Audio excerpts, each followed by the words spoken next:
Hi everyone, this is Linda and welcome. I just want to take a moment to thank all of you for visiting me here, for watching my videos, for leaving your very wonderful comments, and I so appreciate it. And you have just helped me grow my channel quite quickly for me.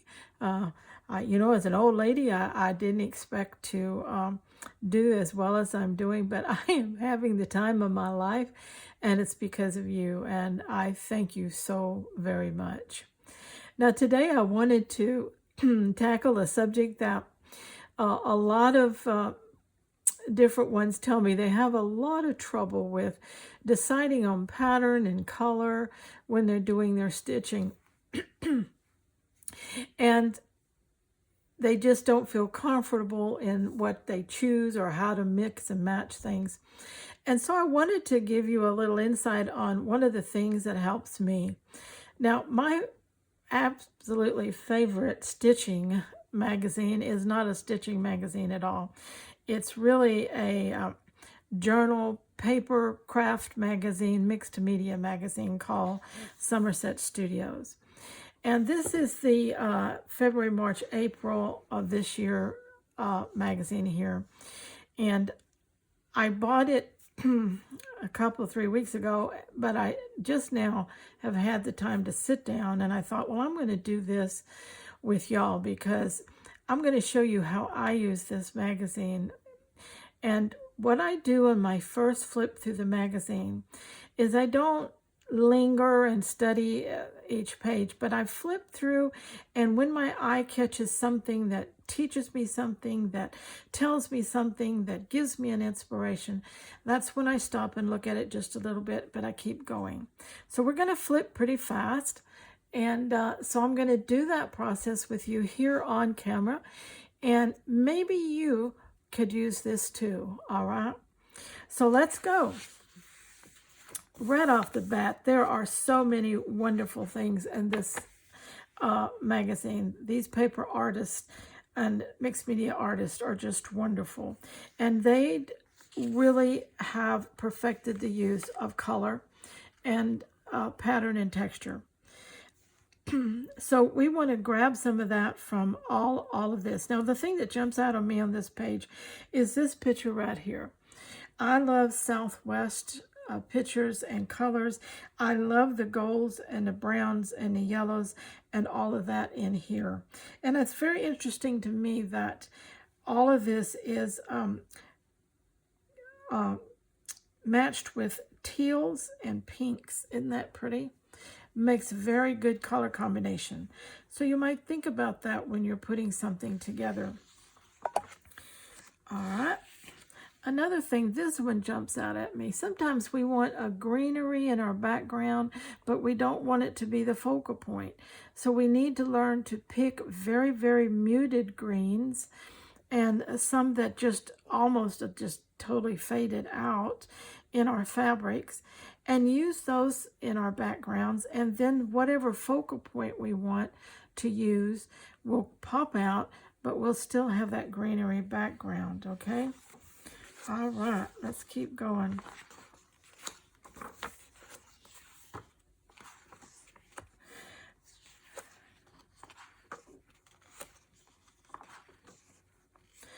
This section on circus paraphernalia here and the colors, something about the colors that they use for this is very vintage. Of course, circuses in the old style are vintage, but look at the colors that they use. It's the deeper, darker reds. It's the golds and the browns and the blacks with it. And then they'll also throw in the grungy looking or dyed looking different things in here to bring that vintage look to the fore. Also, nothing says vintage more than black and white and this greenish filmish color here. So when you're wanting to do vintage, think about these colors that they're using here for this circus embellishments. Very, very neat. neat. But if you were to interpret that into fabric and colors, you could get a very vintage look just by using those color tones. This is beautiful, and it just jumps to me as boho colors. I don't exactly know who the artist is or what's going on, but I love the richness and the colors. Notice that the oranges, the pinks, the reds are playing off the yellow in the background. That is really casting up every other color. And it's doing the same here. Notice the yellow is the background. Then the teals and greens and other things really pop with that yellow. So that's a good combination to remember also. If you like teals and greens, well, pop it with some of this rich goldish vintage yellow. These are papers that they include for the paper artist. Isn't that pretty? Couldn't you envision doing something like this in your stitching? Beautiful, beautiful colors, playing with the greens and the pinks and the rich tones there. That's just beautiful. And look at all the white that's in there, and the very creamy light tan down here. Sometimes we don't think about casting the white into our creations because we're always looking for more and more color, but the white is what's allowing everything else to pop here. Very good example there. Ooh, bold pinks. Look at that. Isn't that gorgeous? Beautiful. Here's another good example. Look at the beautiful different green tones in the background before they start popping their color elements on. And I like the use of the black outlining. That really brings this forward, and just gorgeous. And then the greens are paired with these real bold streaks of color here. We can interpret that into fabric, can't we? Very easily. Beautiful, soft colors here. We do lots of mushrooms in our slow stitching sometimes, don't we? Beautiful colors, very, very soft, very mellow.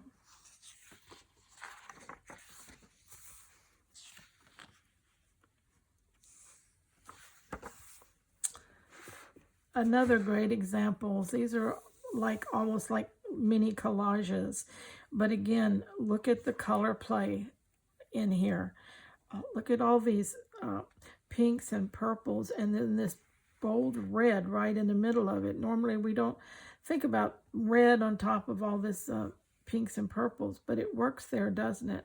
Look at how they splash this bright yellow and yellow-green back here and really sets off this blue. Just gorgeous, just gorgeous. More examples, just wonderful examples of things we can use. Look at the different shapes, the circles, little circles, bigger circles, different color circles. Just playing with circles gives all kinds of really interest. Look at this heart, nothing but stripes of color through it. Gorgeous. Look at the color play here. Just smidgens of color. Can't you imagine doing that in fabric? But first, build that beautiful background. Look, we have the blues into the whites, into the grungy down here, bold black streaks, oranges, browns, greens. All that's in the background, and then the color lays on. Just gorgeous. Ooh, soft and sugary for sure. Look at those beautiful pinks and blues. You just can't go wrong with that, can you? Are you getting inspired? Have you seen something that you want to use? Isn't it amazing what you can learn from a paper mixed media magazine? What a beautiful landscape idea. Very easily interpreted in fabric. And more. Look at the play on that. Isn't that pretty? Just layering color in there. We can layer fabric in there just as easily. Look at that. Just down. You want to do a snippet roll? Look at there. There's your great landscape snippet roll idea. Look at that. More papers. Bright reds. Lots of blacks in this one. Okay. Again, playing with the blacks. That's a little harder to do in fabric, but it could be done. Couching and then snipping and scattering. We could do quite a bit of that and make it look very close to that. That's a beautiful layout for a slow stitch project. Look at this beautiful fabric you could find in the background. Then it's got another layer, then another layer, then another layer, and another layer, and another layer, and so forth. Layering up those fabrics. Beautiful. But notice they're all in the same color tone.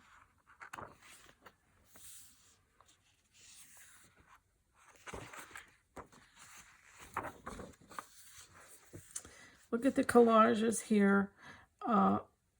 If you've been watching my channel, you've seen that I've done one collage to art, fiber art video where I make the collage, then I photograph it, then I print it on fabric, and then I do stitching on it. You can be your own artist and create your own unique fabric to work on, to do your embroidery stitches or just whatever you want to do by creating your paper fabric, your paper collages first. Beautiful collages, very, very detailed, and more. Okay. More collages. Another thing about collaging is that you can always find lots of wording and phrases. And so when you do that and then you photograph it and then you have got that and printed on your fabric, you've got that on your fabric, and then you can do your embroidery stitches over it. And it just looks really good. More beautiful collages, ideas. This one magazine could keep you busy for a year, couldn't it? Just gorgeous, just gorgeous. Okay, they're going into seashells here. I love the blues on those seashells and that torn fabric in the back, very fibery. Beautiful colors. Isn't that pretty? Striking blues. Look at the grungy, kind of greenish, bluish colors. We're using it here with a little yellow, very grungy looking, very muted with these striking blues.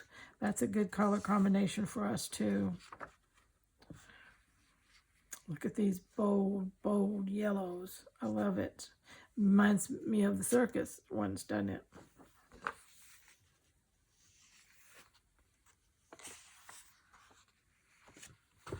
Again, you want to flip pretty fast when you first start because you want your eye to learn to grab something that you like, okay?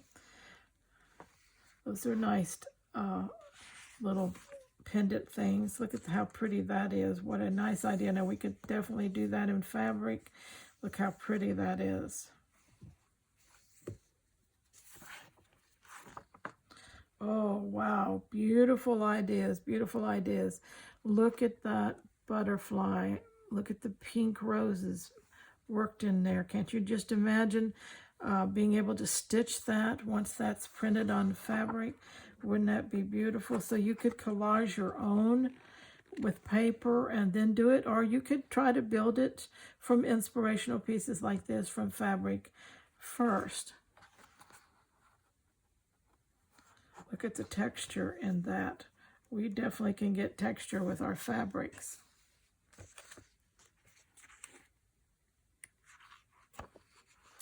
Oh, beautiful, beautiful landscapes.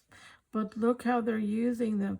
Now you could take your fabrics, your just plain whites or creams, and you could do some watercolor on them, get some of this colorization, and then make your landscapes. Isn't that beautiful? What a great idea that would be.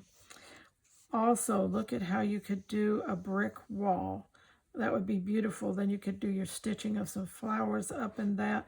And the same thing, watercolor, use some fabric and lay it in there like brick. Isn't that beautiful? So many wonderful ideas in this magazine. Ooh, they have patterns. Look at that. What stitcher can't use a pattern? All these moldings. Interesting.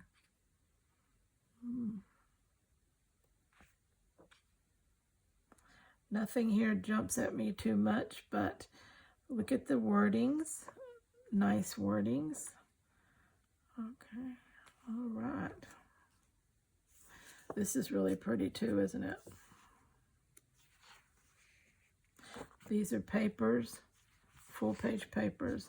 Oh, what a cool idea that is. And that is fabric, and it's used on just a piece of wood with a piece of something kind of grating across the bottom. But how cool is that? But that's a great inspiration for a design for a fabric slow stitch piece, isn't it? Wonderful. Oh, don't you love that celery green? Isn't that beautiful? Love it, love it. Look at what it's placed on, though. Look at this really creamy old piece of, what is this? It'd be knitted. It's knitted, yeah, back here. And then these pale, pale pink flowers back here. Wow, just beautiful. Different tags. Look at this beautiful kind of a deep periwinkle blue on all this gold and yellow. I like it. That's pretty. I like that combination. Oh, isn't that pretty? Isn't that pretty? How cool is that? I love it, love it. Crazy stuff in here, not some of it, but I love it all. There's so much inspiration in here for color, design, layout, composition, just you name it. This magazine evidently comes out 4 times a year because it's a three-month thing. I believe so. Yes, February, March, April. So it kind of must be according seasonal. But it's the Somerset Studio, an interactive mixed media journal. And artist papers and interactive pages. So it's really, like I said, not a stitching magazine, but it is my go-to stitching magazine. I hope you enjoyed this flip through and found some inspiration for yourself. Thank you for being with me, and stay scrap happy.